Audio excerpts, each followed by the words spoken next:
life is too short to operate at less than your full potential.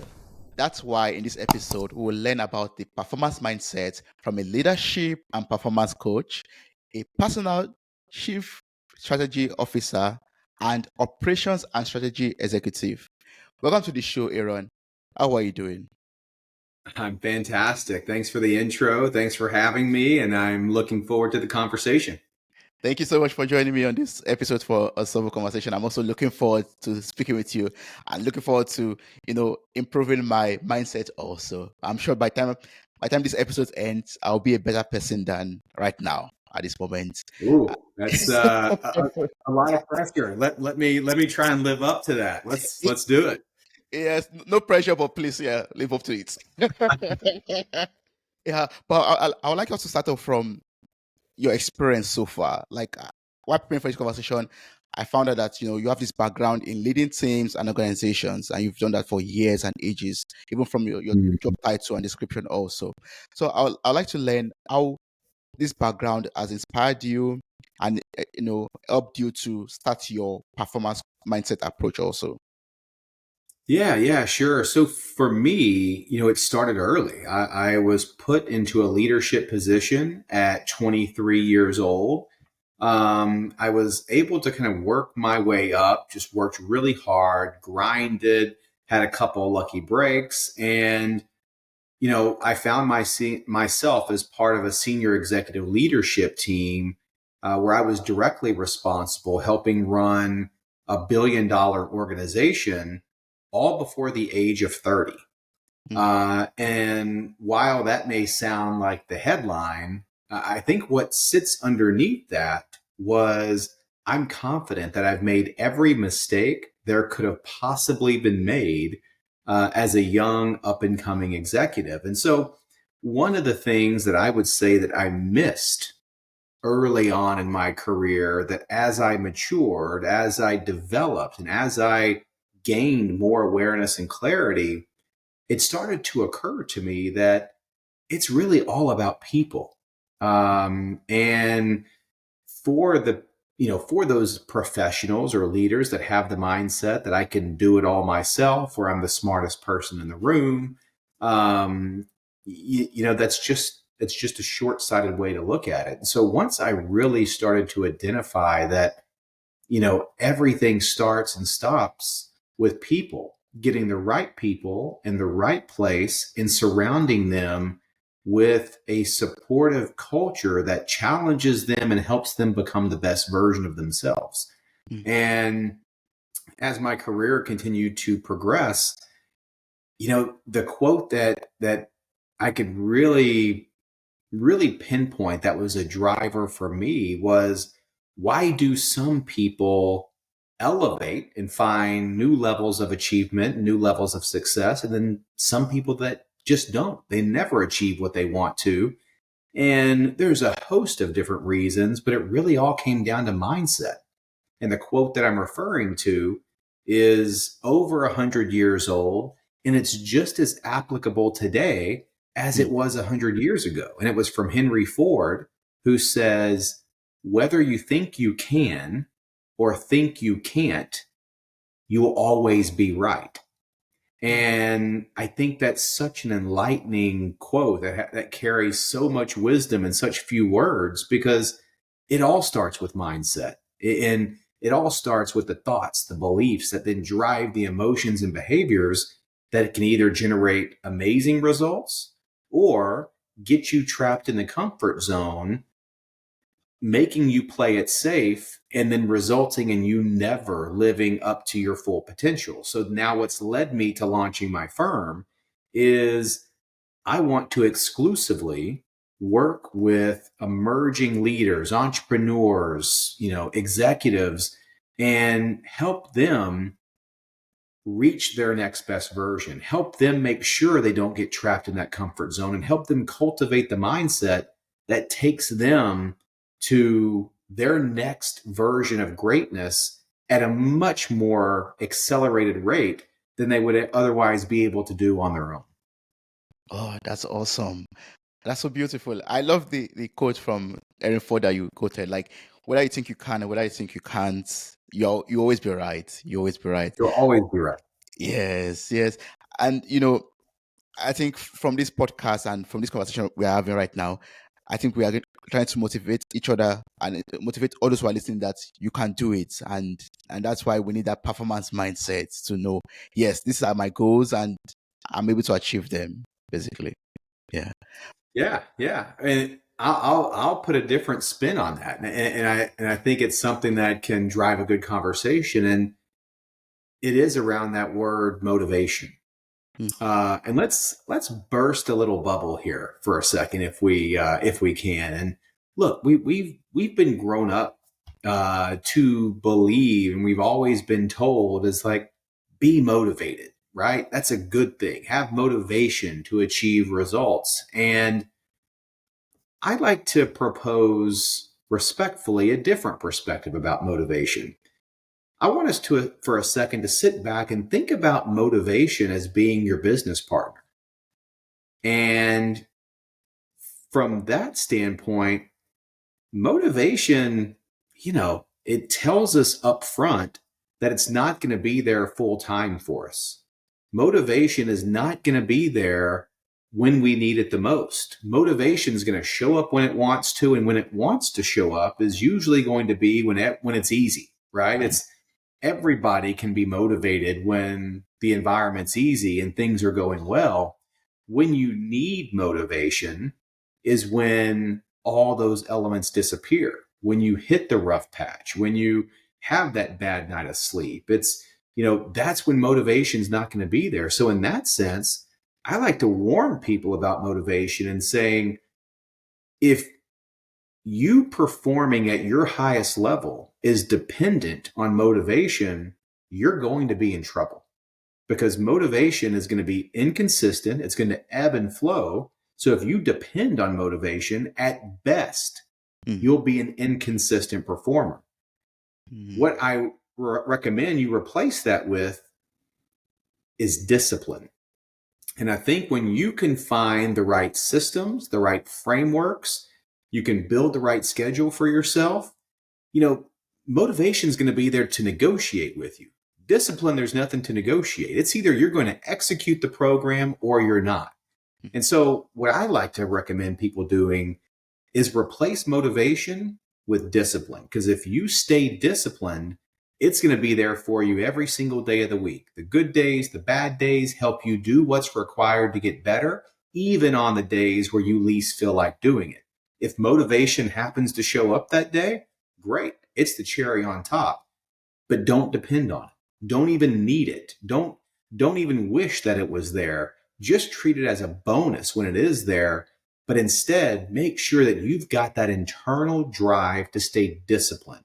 Stay disciplined to what you commit to, stay disciplined to the process, stay disciplined to doing the things that are required to get better, not just when it's easy, but when it's most difficult.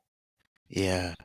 Not only when it's easy, but also when it's very difficult. And if I understood you correctly, does being disciplined means having systems in place, or how can I be disciplined? How can I stay disciplined? Mm-hmm. Yeah. I think, being, I think it first starts with, what are you being disciplined to, or what are you being disciplined with? And I think that poses the big question is, take the randomness out of it, right? And so I think it opens up a whole different can of worms, especially when we think about, let's think about goals for a second, right? And we're approaching a time of year where, guess what everybody does? Everybody sets a New Year's resolution, right? Mhm. This is the time of the year where all of us get the most excited about personal development and growth goals, right? Where everybody in late December and early January is walking around talking about, here's my New Year's resolution, what's yours? But here's some statistics for you. Because of how poorly we as a society set and structure goals, what we typically see, and surveys have shown this, is that roughly 24-25% of people openly admit that they're behind on their goal by the second week of January. By the end of the first month, about 65% of people have already said they've given up on their goal. And by the end of the year, only about 5% of people can even say that they feel somewhat successful, that their New Year's resolution worked. Wow. Said differently, the goals that we get most excited about every single year has a 95% failure rate. Wow. 95% failure rate. So let's back up now and ask ourselves, why is that? Mm. And when you think about these goals, what do people fixate on? They're fixated on the outcome. They're fixated on the end result. They're fixated on achieving the actual goal. And while that's good to at least initially set the goal, you've got to ignore that. Once the goal's set, now the focus needs to go to the process. What needs to be true for the goal to happen? So if you want to lose, let's just say 25 pounds in 3 months, great. What does week 1 look like? What does week 2 look like? How are you going to track and measure progress? What is going to be the system, the process, the more shorter term milestones that are going to keep you on track after week 1, after week 2, after week 3, to always make sure that you're on plan to be able to achieve that output. Mm. The goal, simply stated, is just what happens at the end after you execute the plan, after you put in all the right inputs. So now let's go back to, how do we stay disciplined? It's having the plan. It's not being so fixated on just what you want to achieve and just the outcome, but 99% of the focus needs to be on, what do you need to do today, this week, this month to make the goal happen? And if you can focus on that, you now know what to stay disciplined on. You stay disciplined on the inputs to make sure at the end of this, you get the output you're looking for. But if all you're focused on is just the output, that first bad day, that first bad week, you're going to feel like, oh, the only thing I'm looking at is that goal on the top of the mountain. It looks too far away now. I'm just going to give up. And so, said differently, focus on the very next step. Don't focus at the top of the mountain. Focus on what step you're going to take next, and then the next one, and then the next one. And it's staying disciplined to keep showing up day after day. That's how you install discipline. It starts with a good plan, good process, good system on the day over day to ultimately get to where you want to go. But that's just what naturally happens after you stay disciplined to the plan. Yeah. I mean, I've learned so much from that already. Like, what do I have to do right now? What do I have to do today? What do I need to do right now to even move to the next step towards achieving my goal in life? Having that system in place, Yeah, having that in mind helps me. I think you just said it perfectly. And so with any goal that we have, I think the immediate first question that we have to ask is, what needs to be true, Mm. right? So any goal is good, but what needs to be true for me to hit that goal? What needs to be true by when? So if you've got a 6-month goal, great.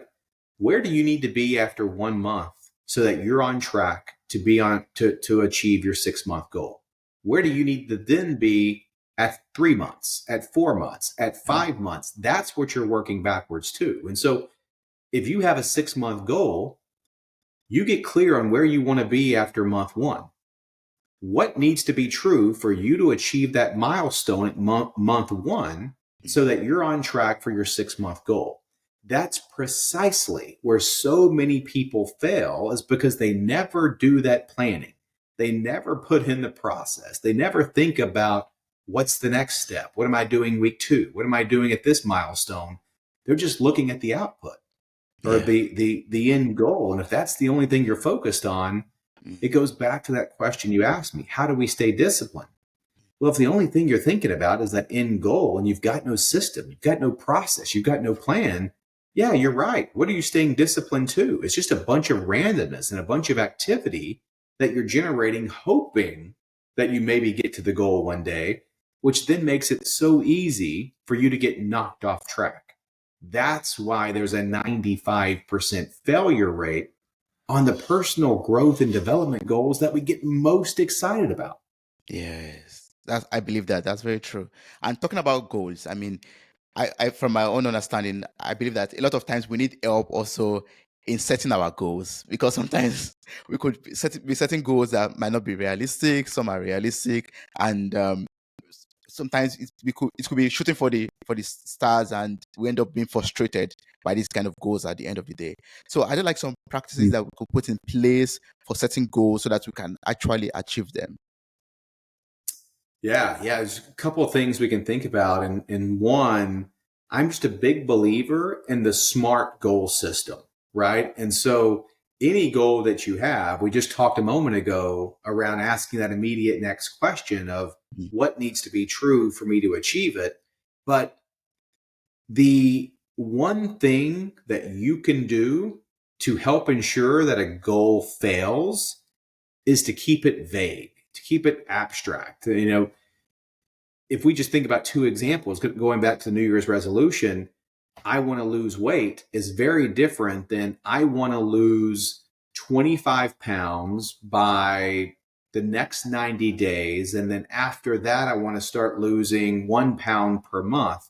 And so I say all that's because the more specific, the more clear, the more crisp you can make your goal, the better. And I know of no better way to do that than the SMART system. So if we just think of the word SMART, SMART, the S stands for specific. So make sure the goal is specific.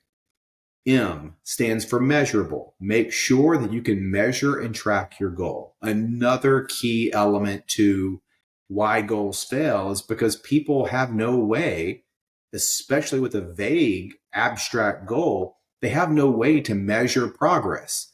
So you wake up at 8 a.m. on Tuesday. Am I ahead? Am I on plan, or am I behind? If you don't have a system at which you can actively track and measure, you're going to be in trouble. The A stands for achievable. Just like you mentioned, if I want to make $1 million in the next 30 days, that's going to be very, very tough, tough to achieve for the average person. So don't set a goal so far in the stratosphere where day one, it's not even realistic. It's not even achievable. So make sure that it's achievable. The R is something that I've replaced. And I think any good goal, makes you want to reach out of your comfort zone, makes you want to get a little uncomfortable. Because if you're able to achieve a goal and not even leave the comfort zone, is it really a goal, or would it have happened anyways? So make sure your goal stretches you, that it pulls you forward, that it gets you out of your comfort zone. So make sure that there's a reach element to your goal. And then lastly, the T, very important, make sure it's time specific. So whatever goal you have, when is the by when date? Don't leave it open ended. Don't say it's, I eventually want to lose this weight, get this promotion, whatever it is. By when? Hold yourself accountable to a date and allow your plan to be your working backwards system that starts today and ends with you achieving that goal on that date that you set. So if you use that SMART system, it's a great way to make sure your goals are really vivid and specific. Yeah, you talked about comfort zone, and that's something that is very that touches a lot of us, basically, comfort zone. And it's very easy to say, leave your comfort zone, set a goal that stretches you out of your comfort zone. But how do we actually successfully leave our comfort zone? What do we have to do to leave that comfort zone of ours? Because it's very comforting, it draws you in all the time. What can I do to resist that inertia? Go force of inertia. Yeah. So I've got two responses to that I think about a lot. I use personally, and the two words that come to mind is perfection and failure.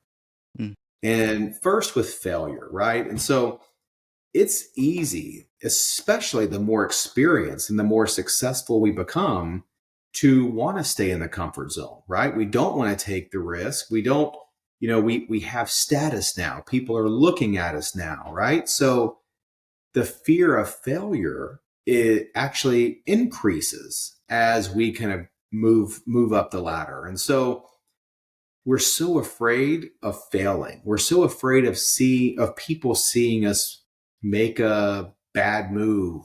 We're so afraid of going back into uh, the learning zone or a beginner's mindset. We don't want people to see us suck at something, right? So Mm. what that really does is push us back in the comfort zone because we don't want to be uncomfortable.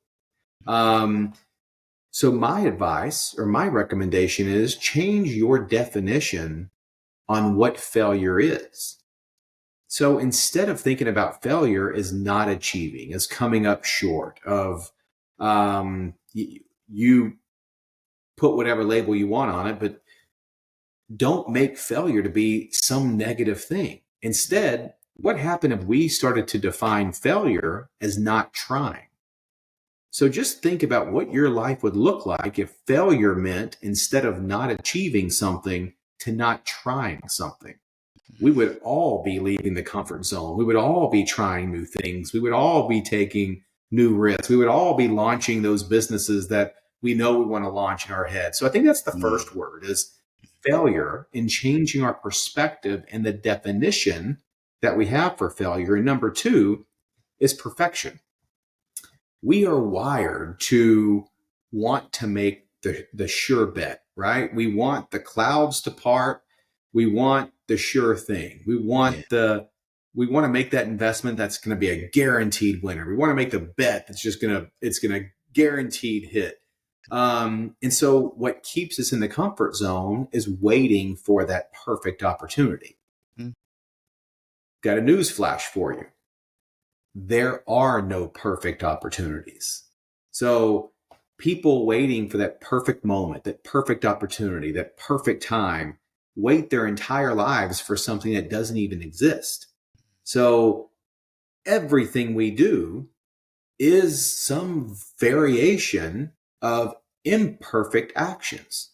And so very, very similar to what we just talked about with failure, get the notion out of your mind of waiting for that perfect moment, because it's not going to show up. And instead, start getting comfortable with taking imperfect action.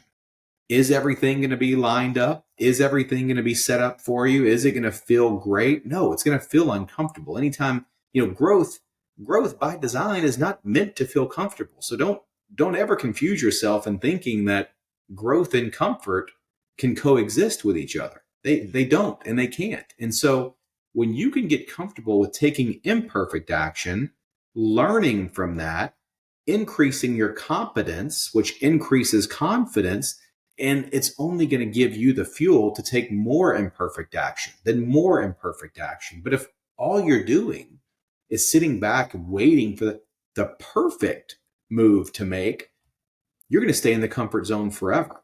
So those are two things that I really lean on heavily with not only myself personally, but with my clients, of really changing the perspective around failure. Failure and success are not opposite. Failure is part of the journey of success. And then don't wait for the perfect pitch. There is no perfect pitch. Get out there and start taking imperfect action. You do those two things, I promise you, leaving the comfort zone will be easier than it ever has been. Yes. Wow, Aaron, you're dropping words of wisdom this evening, or in this conversation actually. I mean, what I drew from that right now is basically, if you want to grow, if you want to succeed in life, you have to be comfortable with being uncomfortable and being imperfect. And that's the only way to go, basically. Yeah. Yeah. Yeah. If not, you're going to fall for the illusion that the comfort zone provides, Mm. right? So think about why you're staying in the comfort zone for whatever reason, whatever area of your life. Is because there's an illusion of security. There's an Yeah. illusion of safety. There is an illusion of stability that people crave. They don't Mm. want to be rocking the boat. They don't want to feel uncomfortable. They don't want to feel stretched and challenged. Mm. But the one thing the comfort zone will never admit to you Mm. is that there is no growth that lives there. Mm. So if you fall for the illusion of comfort and safety today, you're going to wake up one day looking back saying, I never lived up to my full potential. I never played my best game. I never achieved my best version because I fell for that story the comfort zone was telling me. And that's exactly how regret starts showing up in your life. And so there's going to be two different pains in life. It could be the pain of being uncomfortable and taking on challenges today, or you can have the pain of regret in the future. You pick. You can't avoid. You can't. Yeah, you mean we have to go through one pain or the other. So you have to choose the pain you have to go through. That's right. That's exactly right. Wow. That's painful. Yeah. I mean, while preparing for this conversation, I came across this 70-20-10 mindset rule. And I really want you to enlighten us on this and how we could use that to achieve our goals or maybe even invest in our future success also. Yeah. This is something that I've been noticing really over the past 10 years as I started to really embrace and became a student of mindset. Kind of going back to that quote, right? Whether you think you can or think you can't, you will always be right. So one of the things that I began to notice was on every team, in every group, and in just about every single room, the 70-20-10 mindset rule generally applied everywhere. So first, let's start with the 20%. I think we've all heard about the definitions now of a fixed mindset versus a growth mindset. And starting with that 20%, this is going to be the group that most closely aligns with a fixed mindset. Let's just call it the status quo mindset. They'll be open and honest with you that they don't like change. They don't want things to change. They want things to remain the same. They don't want to be uncomfortable. They don't want to be challenged. There could be a lot of good reasons for that. I mean, if you think of someone who's maybe closer to retirement versus at the early stage in their career, they're not showing up looking to learn and develop and do new things. They want to coast. They want things to be normal, consistent, not changing. That's fine. But that's going to generally be about 20% of every single room. People that identify with that type of, let's just call it, they're allergic to change and evolution. They want things to stay the same. Let's look at 70% of the room now.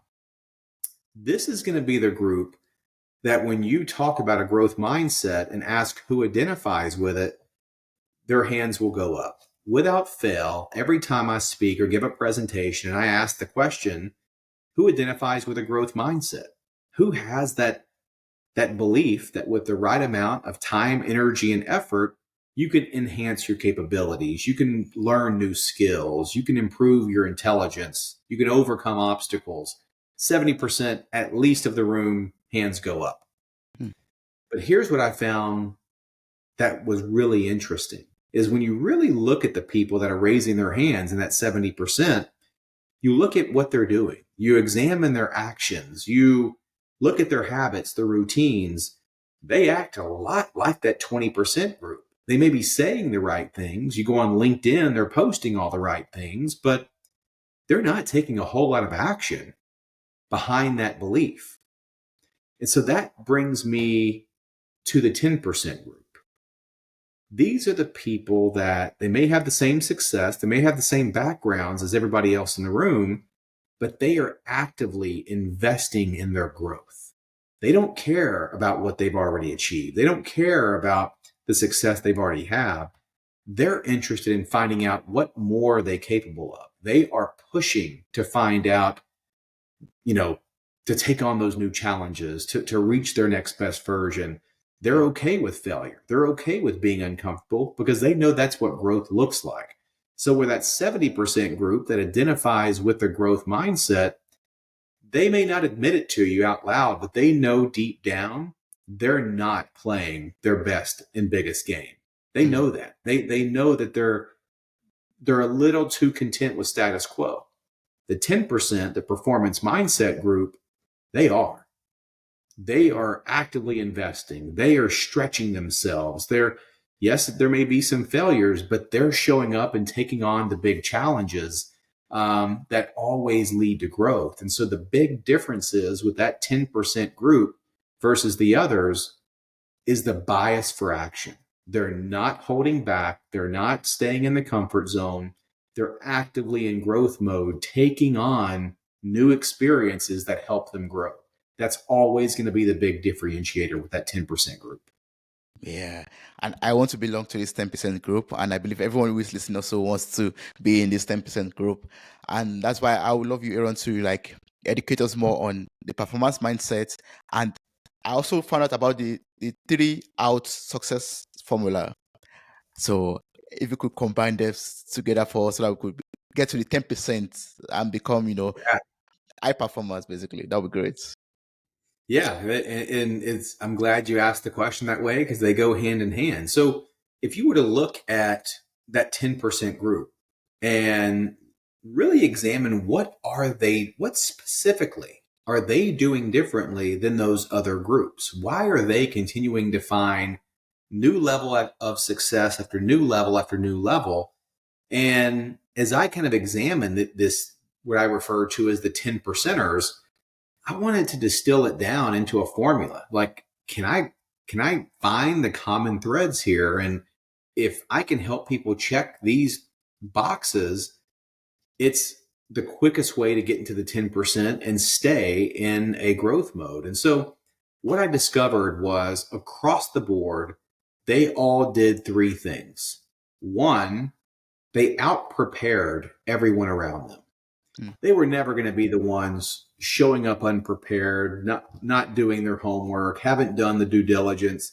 How many times have you showed up for a meeting and they're the ones running in late? They were late for work, they overslept, whatever it was. That doesn't happen with these 10 percenters. They're always prepared. They've always got their I's dotted, their T's crossed. And in the event that a worst case scenario happens, they've already thought about it. They've already planned for it. So being prepared means being prepared for worst case scenario. And this group is always going to be the ones that out prepare everyone around them. Number two is they outwork everyone around them. And let me clarify what I mean by that. It's not a number of hours worked in a week. They don't walk around saying that I just logged 80 hours. It really comes down to productivity and output. So, what they've been able to do is really find leverage that other people haven't. Look, we all have only 24 hours in a day. No matter where in the world you live, this is a universal truth for all of us. There's no people out there that have been able to buy a 30-hour day or 35-hour day. So it really comes down to what are you doing with your day? And if you're simply just working harder, that's not going to cut it. You're going to get to a certain point in your career where you look around, everybody works hard. That's how everybody got in the room. But what this 10% group does is they found the leverage. They've found a way to maximize the outputs with the same amount of inputs, whether it's through delegation, whether it's through outsourcing, whether it's through having their teams leverage up. They just find a way to produce more than everyone around them. And then the third one, and this is the big one, they outlearn everyone around them. It's so common to see successful professionals after they've had success to kind of go back into a comfort zone. They stop growing, they stop developing, they stop learning. They think they've arrived. They think they have it all figured out. They think they're the smartest ones in the room. That doesn't happen with this 10% group. They stay in learning mode and they're looking to learn from everybody at all levels at all times. So as Warren Buffett and Charlie Munger say, these are the people that are learning machines. They're always in growth mode. So when you combine those three things, I'll ask you, have you ever seen someone who consistently out-prepares, outworks, and outlearns everyone around them and has not found success? No, I've not. I've not seen I've anyone. yet to find an example. Mm. Yeah. That's great. I mean, it takes a lot of work. It requires a lot of work and dedication and discipline to do this. But once one is on that, f- formula and one is on that system, using that system, one will be successful in life. Yeah. And Yeah. And for the audience and the listeners, all you got to do is turn that around as a question on you, mm, right? At the end of each one of your days, mm, ask an honest question of yourself. Did I out prepare? Did I outwork? And did I outlearn my peers today? And if you can't honestly answer that question, yes, what can you do starting tomorrow to make sure that tomorrow night you can start answering yes? Because again, we're all thinking you can't find any examples that of someone who's done this consistently hasn't found success. So if you've got an undefeated formula that we know works, then it just comes down to the discipline. mm, There's your process. There's your system. So the big question to your audience is, can you stay disciplined to check those 3 boxes every single day?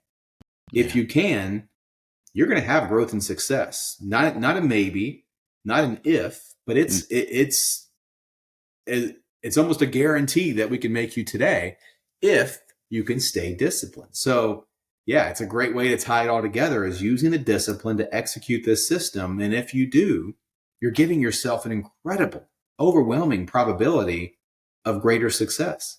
yes. And Aaron, I would just like to, mention it out to the listeners out there. This is only for those who want to be extraordinary. This is only for those who want to be in that 10%. Because in the course of recording this podcast, I've heard from people in comment sessions or feedback that say, "Oh, I'm also comfortable with just doing the normal thing and living a normal life and staying in my comfort zone. And I don't understand why I have to outwork someone, outperform somebody, or do anything extra, basically." Yeah. Mm-hmm. Yeah. Yeah. I mean, look, the only thing I can say to that is while I can't understand why, I can respect that decision, right? But yeah, I think is if you have that, if that's your mindset, you just have to realign the expectations, right? And so if you only want to do what the average people or below average people do, if that's the level of effort you're putting in, it would be foolish to then expect to be able to generate better results or better than average results, right? So everything in life has a cost. So if that's going to be your approach, if that's going to be your mindset, you've just got to align your expectations of you're only going to see average or below average results. And so if you're looking to be happy while doing that, you've got to bring down your expectations.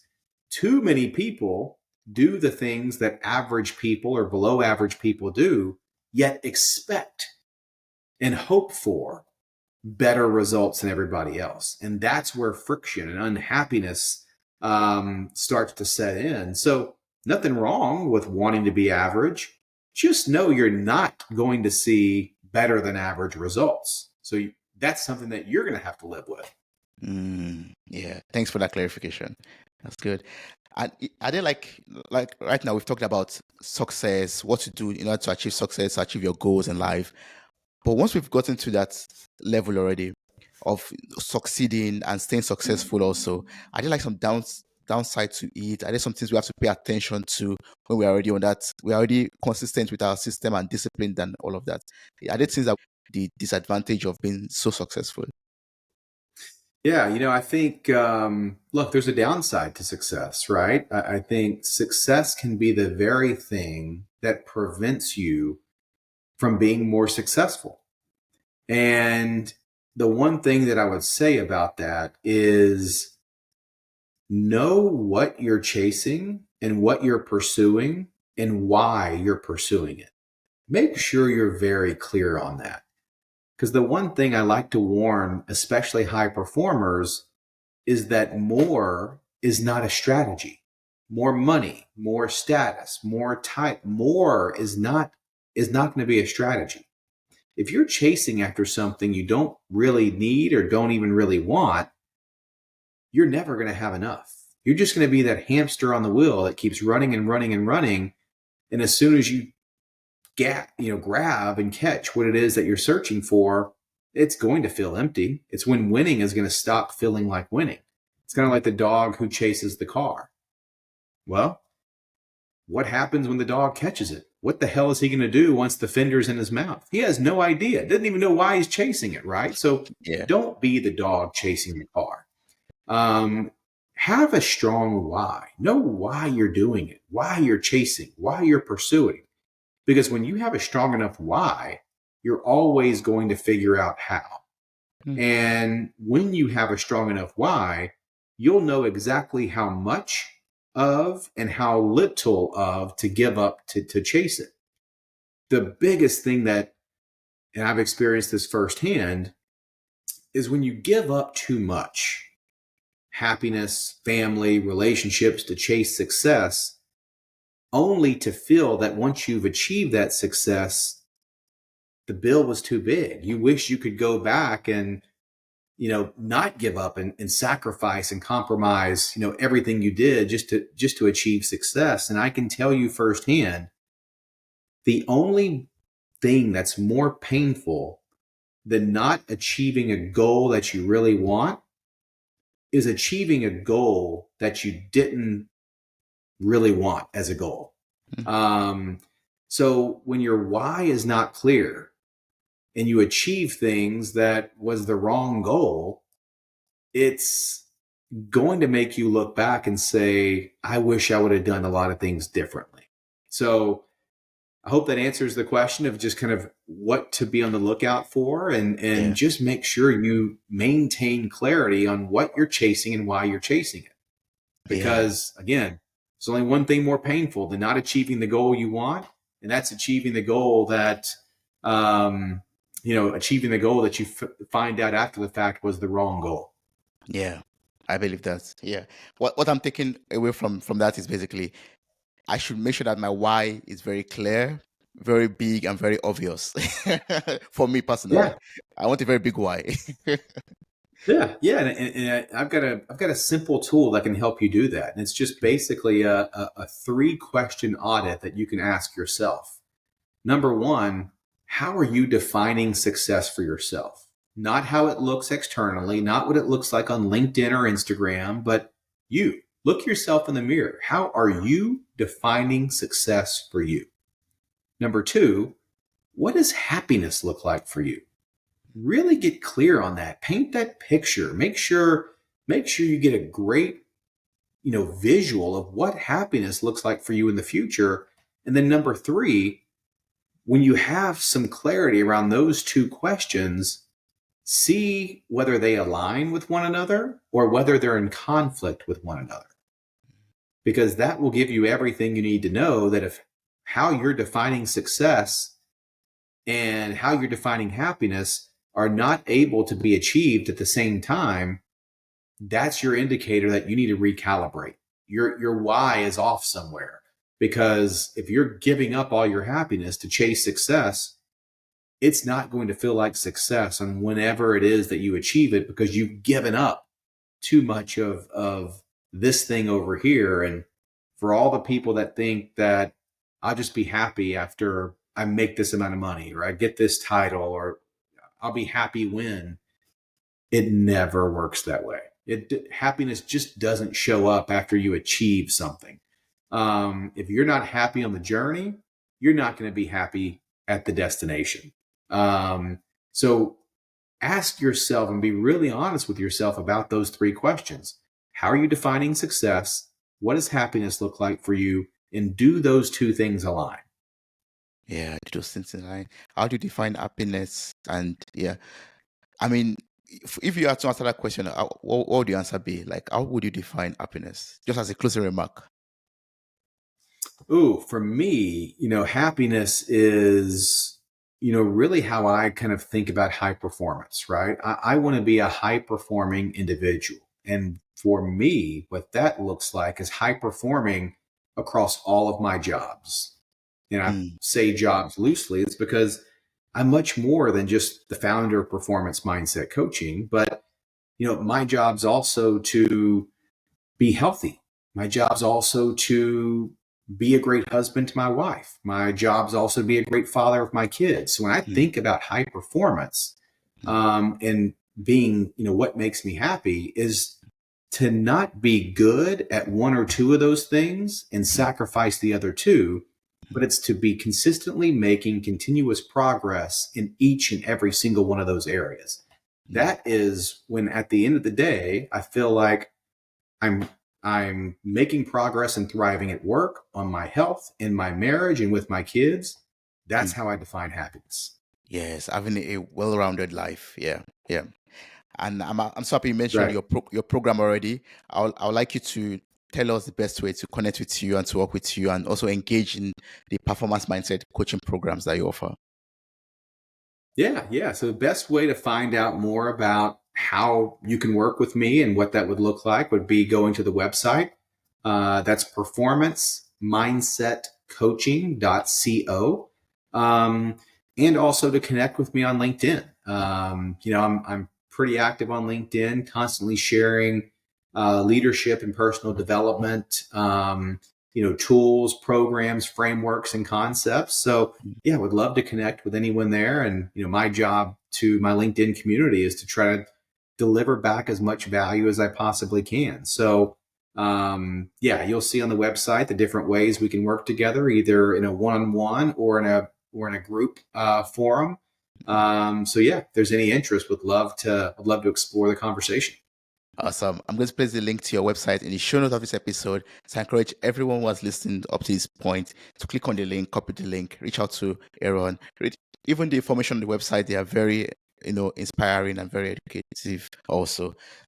Thank you so much, Aaron. I really appreciate you being here today. I've learned so much from you from this conversation, and you lived up to the expectation. Like no stress, but you.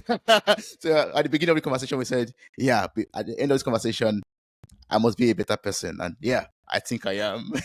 Thank you so much, Yeah, Afid. awesome. Awesome. Yeah.